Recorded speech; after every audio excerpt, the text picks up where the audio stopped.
Shalom saudaraku, kita bersyukur kepada Tuhan karena Allah yang luar biasa rindu memberkati saudara dan saya. Saat ini kita akan belajar bersama-sama dalam satu topik, bersatu meneruskan kasih. Bersatu meneruskan kasih. Di dalam Kolose pasal 3 ayat yang ke-12 sampai ayat yang ke-17. Demikian bunyinya.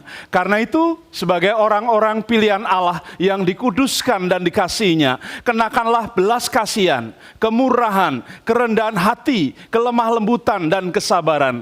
Sabarlah kamu seorang terhadap yang lain dan ampunilah seorang akan yang lain apabila seorang menaruh dendam terhadap yang lain, sama seperti Tuhan telah mengampuni kamu, kamu perbuat jugalah demikian. Dan di atas semuanya itu, kenakanlah kasih sebagai pengikat yang mempersatukan dan menyempurnakan. Hendaklah damai sejahtera Kristus yang memerintah di dalam hatimu. Karena itu untuk itulah kamu dipanggil menjadi satu tubuh dan bersyukurlah. Dan hendaklah perkataan Kristus diam dengan segala kekayaannya di antara kamu, sehingga kamu dengan segala hikmat mengajar dan menegur seorang akan yang lain, dan sambil menyanyikan mazmur dan puji-pujian dan nyanyian rohani, kamu mengucap syukur kepada Allah di dalam hatimu. Ayat yang terakhir, dan segala sesuatu yang kamu lakukan dengan perkataan atau dengan perbuatan, lakukanlah semuanya itu dalam nama Tuhan Yesus sambil mengucap syukur oleh Dia kepada Allah. Saudaraku yang saya kasih, saat kita bersama-sama berbicara tentang persatuan, kita diingatkan ada satu ilustrasi, ada satu gambaran tentang sapu lidi. Tentu kita sudah melihat sapu lidi atau pernah menggunakannya. Sapu lidi adalah batang atau aras dari kelapa, daun kelapa yang diserut, kemudian dikeringkan, dibersihkan, dikumpulkan, dan diikat. Sesudah itu dipergunakan untuk menyapu, dipergunakan untuk membersihkan rumah-rumah di desa dan di jalan. Di sebuah tempat atau di perdesaan, biasanya orang menggunakan sapu lidi ini. Lalu apa sebenarnya makna dari sapu lidi? Sapu lidi adalah simbol dari kesatuan di dalam masyarakat. Sapu lidi juga menjadi kekuatan dalam sebuah kelompok.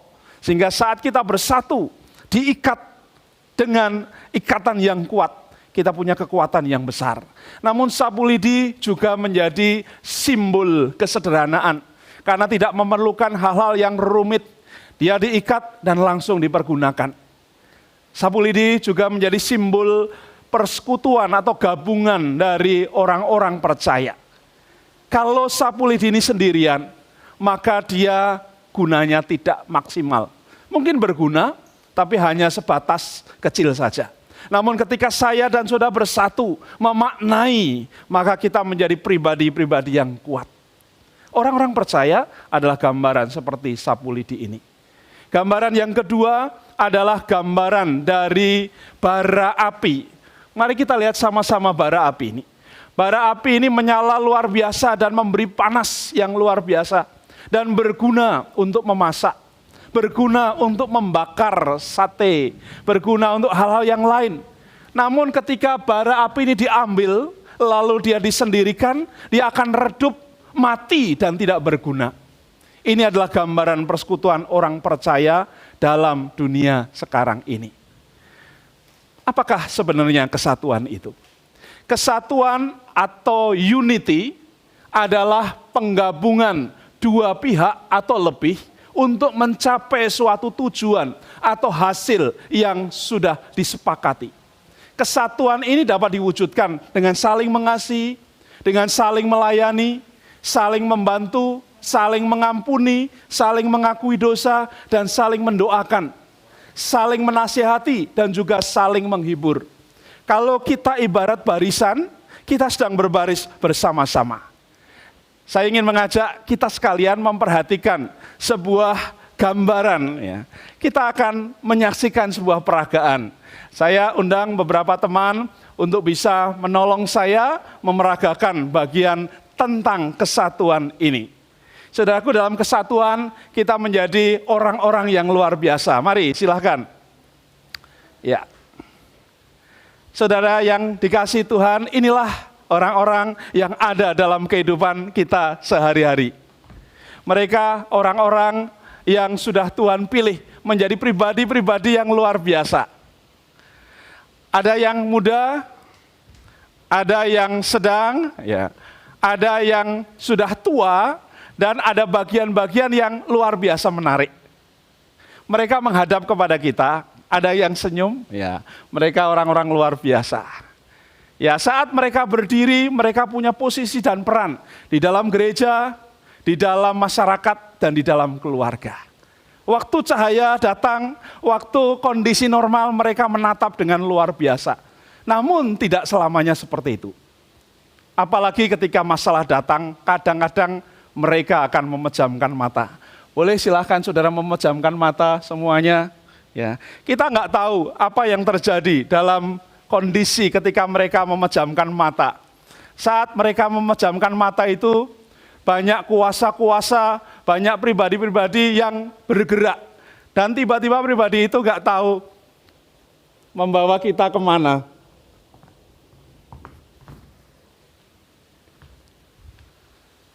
Mungkin kita terhilang satu persatu. Mungkin kita menjadi orang-orang yang nggak ngerti bagaimana kondisinya.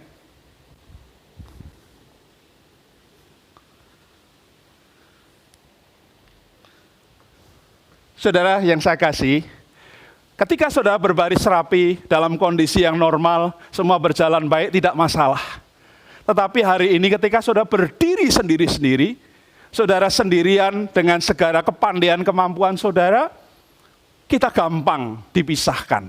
Lihatlah mereka. Sekarang saudara yang di depan, buka mata saudara dan lihat ke depan ke kamera.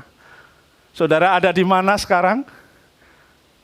Ya, ada yang masih ada di tempat seperti ini. Bapak dan Koko, ada yang sudah ada kemana-mana. Baik, sekarang saya undang kembali ke tempatnya. Ya, mari kembali ke tempatnya. Ya, ini kondisi hari-hari ini. Ketika saya dan saudara sedang, boleh buka mata sekarang, lihat ke kamera. Ya, ketika saudara diperhadapkan pada situasi yang sulit, kesatuan itu penting. Apa wujud kesatuan itu? Kesatuan adalah ketika saudara bersama-sama menyatukan apa yang kita miliki. Silahkan bapak-bapak dan saudara-saudara boleh bergandengan tangan sekarang. Perhatikan mereka luar biasa. Pribadi yang biasa yang sama, pribadi yang luar biasa, mereka punya kemampuan dan kelebihan. Saat masalah datang, lihatlah apa yang terjadi. Ketika badai menghantam mereka, apakah mereka siap? Wah, rupanya mereka tidak bisa dipisahkan. Saya ingin pindahkan seperti ini. Ya. Apa yang terjadi? Wah, tidak bisa. Rupanya menjadi sesuatu yang sulit. Bahkan dari sisi yang lain, kalau kita mau bahwa mereka, ya mereka hanya bergeming sedikit dan mereka tetap kuat. Tuhan rindukan saya dan saudara menjadi pribadi-pribadi yang seperti ini. Bersatu di dalam Tuhan. Terima kasih. Silakan Bapak Ibu, Bapak-Bapak boleh turun, tepuk tangan buat kita sekalian. Ya. Terima kasih, ini bagian yang penting buat kita. Orang-orang yang luar biasa, rindu diberkati dengan kemajuan-kemajuan dalam hidup. Mari kita akan bersatu. Kalau kita sendirian, kita gampang dipindahkan kemana-mana. Kita gampang dihadapkan kemana-mana. Seperti api, seperti lidi, dan seperti pribadi-pribadi ini. Kalau kita bersatu, kita menjadi kuat. Kalau ada hambatan, kalau ada tantangan yang datang, kita bergerak dan boleh menjadi pribadi yang luar biasa. Hari ini kita mau belajar sama-sama bagaimana 4 langkah bersatu meneruskan kasih. Hiduplah di dalam pengampunan. Hiduplah dalam damai sejahtera. Hiduplah di dalam hikmat Allah. Dan hiduplah di dalam pengucapan syukur. Apakah saudara sudah menghidupi ini semua dalam keluarga saudara? Hari ini Tuhan mau katakan kepada kita sekalian. Hidup di dalam pengampunan. Menjadi langkah yang pertama buat kita. Sabarlah kamu seorang terhadap yang lain dan ampunilah. Apabila seorang yang menaruh dendam terhadap yang lain, sama seperti Tuhan telah mengampuni kamu, kamu perbuat jugalah demikian. Apa sebenarnya pengampunan itu? Apa yang menarik dari pengampunan? Tokoh yang luar biasa buat kita adalah Musa. Musa adalah pribadi yang luar biasa. Dia pribadi yang penuh dengan kasih Allah. Dia merefleksikannya. Kemudian dia juga menjadi orang yang punya kerendahan hati yang luar biasa. Dia menjadi orang yang mau memberikan keberadaannya, kerendahan hatinya. Kemudian dia juga menjadi pribadi yang luar biasa karena mengampuni itu adalah pintu menuju mujizat. Dan itu dilakukan oleh Musa. Kemudian Musa berani untuk melepaskan haknya. Ketika dia punya hak untuk masuk ke negeri perjanjian, tetapi dia lepaskan demi untuk membela orang-orang Israel. Pengampunan akan membuka sukacita. Saat kita mengampuni, disitulah sukacita besar sedang Allah kerjakan. Bukti kasih kepada Allah adalah pengampunan yang luar biasa yang Allah mau kerjakan dalam hidup saudara dan saya. Karena itu percayalah, berserahlah kepada Allah. Dan itu menjadi kunci untuk kita menerima pengampunan. Saya percaya bahwa mengampuni tidak gampang. Seperti teladan Musa, dia berkata bahwa pengampunan yang paling sulit adalah pengampunan yang ilahi. Artinya apapun yang dilakukan, dia tetap bisa mengampuni. Apapun yang dia terima, dia bisa mengampuni. Dan itu menjadi bagian yang boleh menjadi teladan buat kita. Pertanyaan buat kita, mengapa kita harus mengampuni? Paling tidak ada skema, ada bagian yang penting. Yang pertama, saudara adalah umat pilihan Allah. Ya, saudara diciptakan Allah luar biasa menjadi orang yang dipanggil, yang dipilih, yang dikuduskan oleh Allah. Lalu saudara menjadi umat yang kudus, dikuduskan oleh Allah. Dalam kondisi kita yang tidak karuan ini, Allah ingin menguduskan saya dan saudara. Lalu saudara adalah orang-orang yang sudah ditebus oleh Tuhan Yesus Kristus. Karena itu kita perlu bersyukur dan berterima kasih. Allah sudah memberikan putranya yang tunggal, Tuhan Yesus Kristus. Lalu saudara dan saya kenapa harus mengampuni? Karena saudara adalah orang yang dikasihi oleh Allah. Saudara sudah diberikan kasih itu dalam hidup saudara. Dan mari kita mengenakan Tuhan Yesus Kristus sebagai pribadi yang utama dalam hidup saudara. Karena saudara adalah orang-orang yang istimewa di hadapan Allah. Ada satu gambar yang baik. Judulnya The Last Supper atau Perjamuan Tuhan Terakhir. Pertama kali gambar ini dilukis oleh Leonardo da Vinci. Lukisan ini lama selesainya karena tiap kali Leonardo da Vinci ini ingin menggambar satu tokoh, dia mencari tokoh-tokoh yang ingin digambarkan menjadi Filipus, kemudian menjadi Bartolomeus, menjadi Nathanael, menjadi Lewi, menjadi Petrus, Yohanes, Yakobus. Suatu saat Leonardo ini ingin menggambar wajah Tuhan Yesus. Dan dia rupanya rindu mencari kemana-mana, dapatlah seorang teman. Dan dia berkata, mau enggak kamu menjadi modelku, menjadi lukisan yang akan kulukis dengan model Tuhan Yesus. Orang itu berpikir lama. Aku minta waktu. Seminggu, 2 minggu, sampai hampir 3 bulan tidak ada jawaban. Lalu Leonardo ini mulai berpikir, oh orang ini lama. Saat dia mulai berjalan ke sebuah lorong, dia melihat seseorang. Dan orang itu dia hampiri. Ketika dia lihat mata orang ini, dia melihat mata yang culas, mata yang licik, mata yang penuh dengan tipu muslihat. Lalu dia ingat, orang ini cocok menjadi Yudas Iskariot. Kemudian dia tawari, mau enggak kamu jadi modelku untuk menjadi wajah dari Yudas Iskariot? Dan orang itu berkata, kau bayar berapa aku? Aku akan bayar kamu mahal. Kemudian dia berkata, oke, kalau gitu kita sepakat. Lalu dilukislah dia menjadi tokoh yang ke-11, yaitu Yudas Iskariot. dan digambarlah di sana. Kemudian selesailah gambar itu dan orang itu pulang seperti biasa. Beberapa waktu kemudian tidak terdengar kabar lagi, dia masih ada satu tokoh lagi, yaitu Tuhan Yesus Kristus. Dia mencari-cari, dia berharap ketemu, dan akhirnya dia berjalan-jalan ke sana, dan dia ketemu seseorang yang luar biasa. Dan dia berkata, saudaraku, mau nggak kamu menjadi model untuk menjadi Tuhan Yesus dalam lukisanku? Kemudian orang itu berkata, saudara, sebenarnya aku sudah menjadi modelmu beberapa waktu yang lalu, yaitu Yudas Iskariot.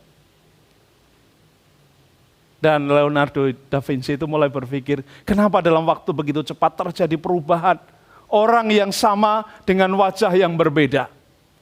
Kemudian orang itu akhirnya sepakat dan jadilah lukisan ini. Lukisan ini mengajarkan kepada kita bahwa sebenarnya orang bisa menjadi seperti Yesus atau bisa menjadi seperti Yudas Iskariot. Dan perubahan-perubahan itu membuat orang akhirnya bisa menjadi orang yang berbeda. Dalam lukisan Leonardo da Vinci ini mengingatkan kepada kita karakter-karakter manusia. Orang-orang yang punya watak, orang-orang yang punya kondisi yang berbeda dan ditemukan dalam ini. Kalau hari ini saudara diminta, saudara mau jadi siapa? Jadi Yudas Iskariot, jadi Petrus, jadi Timotius, jadi Nathanael, atau menjadi Yesus Kristus? Itu jawaban saudara. Tuhan mengingatkan kepada kita. Di dalam Matius pasal yang ke-18, ayat yang ke-21 sampai dengan ayat yang 22. Demikian bunyinya. Kemudian datanglah Petrus dan berkata kepada Yesus, Tuhan, sampai berapa lama aku harus mengampuni saudaraku jika ia berbuat dosa kepadaku? Sampai 7 kali? Yesus berkata, bukan. Aku berkata kepadamu bukan 7 kali, melainkan sampai 70 kali 7 kali. Ini jawaban Yesus. Kalau saudara dan saya ditanyai oleh Tuhan Yesus, dan kita bertanya kepada dia, Tuhan berapa lama saya harus mengampuni orang yang bersalah kepada saya? Tuhan Yesus akan jawab sama. Kira-kira ada 490 kali kita harus mengampuni saudara-saudara kita kalau dia berbuat salah kepada kita. Saudara hitung, 1, 2, 3, mungkin sampai 30 kita sudah lupa. Apalagi sampai 100, sampai 200. Dan Yesus berkata sampai 490 kali. Artinya apa? Ampuni, ampuni, ampuni. Itu yang Yesus mau kerjakan dalam hidup saudara dan saya. Satu ayat lagi di dalam Markus pasal 11. Dan jika kamu berdiri untuk berdoa, ampunilah dahulu sekiranya ada barang sesuatu di dalam hatimu terhadap seseorang, supaya juga Bapamu yang di surga mengampuni kesalahan-kesalahanmu. Tetapi jika kamu tidak mengampuni, maka Bapamu yang di surga juga tidak akan mengampuni kesalahan-kesalahanmu. Inilah yang Tuhan mau katakan kepada kita hari ini. Jika kita ada kesalahan, jangan takut untuk mengampuni dan meminta ampun. Bagian yang kedua hari ini, saudara dan saya perlu hidup di dalam damai sejahtera. Dalam Kolose pasal 3 ayat yang ke-15, kunci untuk kita bisa mengalami persatuan adalah hidup dalam damai sejahtera. Kolose 3 ayat 15, hendaklah damai sejahtera Kristus yang memerintah di dalam hatimu. Karena untuk itulah kamu telah dipanggil menjadi satu tubuh dan bersyukurlah kepada Tuhan. Yesus membawa pelita buat kita. Dia mau menerangi hati saudara dan saya. Persoalannya adalah maukah saudara menerima cahaya itu. Yesus berkata, lihat aku berdiri di muka pintu dan mengetuk. Barang siapa mendengar suaraku, lalu membukakan pintu, maka aku akan masuk ke sana. Aku akan menyapa dia, aku akan makan bersama dengan dia, dan aku akan tinggal bersama dengan dia. Dan damai sejahtera Allah itulah yang akhirnya menguasai dalam kehidupan orang itu. Mari kita lihat bersama-sama. Apa damai sejahtera itu? Damai sejahtera sering disebut dengan shalom atau irin, adalah sebuah keadaan yang mendatangkan kesehatan yang mendatangkan kekuatan, yang mendatangkan kesembuhan, ketenangan, dan ketentraman, sehingga menjadi kondisi yang serasi, menjadi kondisi yang utuh, baik secara sejahtera dan berhasil di segala bidang kehidupan. Ini disebut dengan holistik. Mari kita lihat bersama-sama. Damai sejahtera itu yang boleh kita prosentasikan, itu sebenarnya adalah 90%. Itu karya dari Allah, karya Tuhan Yesus, dan 10%-nya adalah saudara. Kalau kita mau terima pengorbanan Yesus, maka kita selamat. Kita nggak punya hak apa-apa untuk pengorbanan Yesus, karena itu karyanya Allah. Tapi damai sejahtera yang kedua, itu hanya sekitar 30%. Itu dimulai dari hati dan kuasa Roh Kudus. Jadi kalau saudara sudah menerima hanya 10%, maka nanti akan meningkat paling banter 30% kalau kita tidak menanggapinya. Tapi kalau kita serahkan kepada Roh Kudus, maka dia akan bertambah, bertambah, dan bertambah. Lalu damai sejahtera itu sebenarnya akan mengantar kita untuk memuliakan Allah. Pada saat kita sudah mengalami damai, itu baru start 50% saja. 50% berikutnya adalah ketika kita boleh menjalaninya bersama dengan Tuhan Yesus Kristus. Damai sejahtera yang diberikan Yesus tidak seperti yang diberikan oleh dunia ini. Damai sejahtera Yesus melampaui segala akal kita, melampaui segala pikir kita, dan mengantar kepada kekuatan kerohanian kita. Akhirnya saudara-saudaraku, bersukacitalah dan usahakanlah dirimu sempurna. Terimalah segala nasihat, sehati sepikirlah kamu. Dan dalam hidupmu, dalam damai sejahtera, maka Allah sumber kasih dan damai sejahtera itu akan menyertai kamu. 2 Korintus pasal 13 ayat yang ke-11. Yesus selalu menawarkan bantuannya, menawarkan semangatnya, menawarkan damainya. Persoalannya adalah, maukah saudara menerima uluran tangan Tuhan itu? Roma pasal 5 ayat yang 1. Sebab itu kita yang dibenarkan oleh iman, kita hidup dalam damai sejahtera dengan Allah, oleh karena Tuhan kita Yesus Kristus. Ini yang menarik buat kita. Yang ketiga, bagaimana saya dan saudara bisa hidup di dalam persatuan? Di sana dikatakan kuncinya yang ketiga adalah hiduplah dalam hikmat Allah. Ayat yang ke-16 dalam bacaan kita mengatakan seperti ini. Hendaklah perkataan Kristus diam dengan segala kekayaannya di antara kamu, sehingga kamu dengan segala hikmat mengajar dan menegur seorang akan yang lain, dan sambil menyanyikan mazmur dan puji-pujian dan nyanyian rohani, kamu mengucap syukur kepada Allah di dalam hatimu. Ada seorang wanita yang digambar mengingatkan kita, mari kita banyak bersyukur dan berdoa. Berdoa dengan iman, berdoa dengan hikmat, berdoa dengan kuasa Allah yang akan mengantar saya dan saudara. Apa sebenarnya hikmat Allah itu? Hikmat Allah adalah karunia Allah sebagai keterampilan rohani untuk saudara bisa melihat dan menilai kehidupan dan kelakuan manusia dari sudut pandangnya Allah. Itu dituliskan dalam Amsal pasal 1 ayat 2, kemudian pasal yang ke-8 ayat yang 22 sampai 31. Yang pertama, bahwa hikmat Allah itu adalah ketaatan manusia, patuh kepada tujuan yang akan dicapai. Dia akan menjalaninya.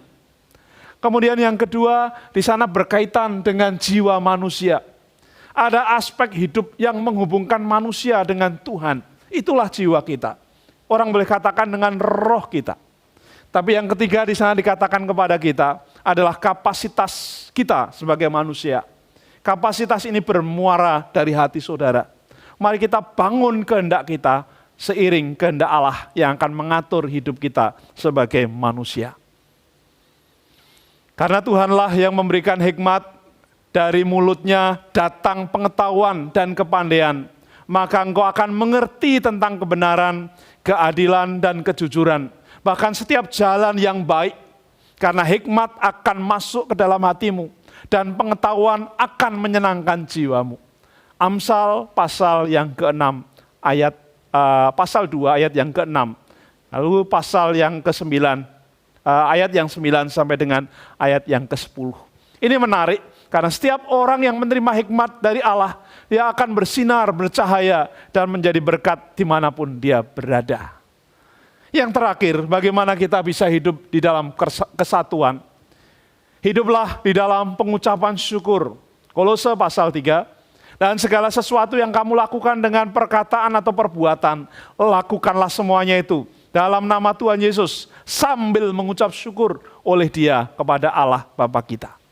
Kita lihat bersama-sama bagaimana orang yang mengucap syukur, terpancar sukacita yang besar, terpancar semangat, anugerah, dan kasih Allah yang besar buat kita. Ada satu bagian firman Tuhan yang mengatakan kepada kita, mengucap syukur artinya tidak bersungut-sungut, tetapi mengucap syukur ini adalah kuasa atau kemampuan untuk mengimani dan mengamini segala sesuatu yang Allah percayakan kepada kita, baik ataupun buruk. Yang pertama, kita bisa bersyukur bahwa hidup adalah berkat Allah. Ini rencana Allah yang luar biasa yang Allah mau katakan kepada kita. Yang kedua adalah menerima keadaan dengan hati yang teguh. Kemudian yang ketiga, dikatakan kepada kita penteng di dalam menghadapi segala godaan-godaan. Itulah pengucapan syukur. Dan pengucapan syukur ini akan menguatkan iman dan keselamatan kita. Tuhan merindukan setiap saudara dan saya hari ini. Mari kita mengucap syukur di dalam segala hal, baik ataupun buruk. Dalam keadaan senang ataupun susah, sendirian atau bersama-sama. Mengucap syukurlah di dalam segala hal. Mengucap syukur adalah kehendak Allah. Dalam 1 Tesalonika pasal 5 ayat 18, mengucap syukurlah di dalam segala hal, karena itulah yang dikehendaki Allah di dalam hidupmu. Kenapa kita harus mengucap syukur sebagai kehendak Allah? Yang pertama di sana dikatakan itu adalah bukti kemenangan imanmu. Kalau kita mengucap syukur, kita punya iman yang kuat dan kita buktikan dengan mengucap syukur. Mengucap syukur adalah ibadah yang berkenan kepada Allah. Dia akan menolong saudara dan saya memiliki semangat rohani yang tinggi. Lalu yang ketiga, mengucap syukur adalah persekutuan di dalam Injil. Kita sedang melakukan sesuatu bersama dengan Allah untuk membawa kabar baik, good news bagi semua orang yang berkenan kepada Allah. Dan yang terakhir, mengucap syukur adalah penguat sukacita kita. Kalau kita mengucap syukur, maka sukacita kita otomatis akan meluap dan dirasakan oleh banyak orang. Sebagai bagian yang terakhir, orang percaya yang bersatu akan meneruskan hidup di dalam pengampunan. Dia akan hidup di dalam damai sejahtera. Dia akan hidup di dalam hikmat Allah dan pengucapan syukur bersama dengan Tuhan Allah. Kita akan bersama-sama berdoa untuk menikmati berkat dan anugerah Allah. Tuhan Yesus yang mengasihi kami bersyukur kalau hari ini kami boleh menikmati berkat-berkat Allah yang besar. Bagaimana kami bersatu untuk membangun. Bagaimana orang percaya boleh bergerak maju. Bagaimana kami bersama-sama menjadi pribadi-pribadi yang semakin berkenan kepada Allah. Tolonglah kami Tuhan untuk teguh bersatu di dalam keluarga, di dalam komunitas kami, di dalam gereja, di dalam masyarakat, di dalam pekerjaan dan usaha kami. Kami rindu Allah bekerja luar biasa di sana. Inilah Tuhan doa-doa kami. Inilah Tuhan kerinduan kami. Dan kami mau serahkan semuanya hanya di dalam nama Tuhan Yesus Kristus. Haleluya. Amin.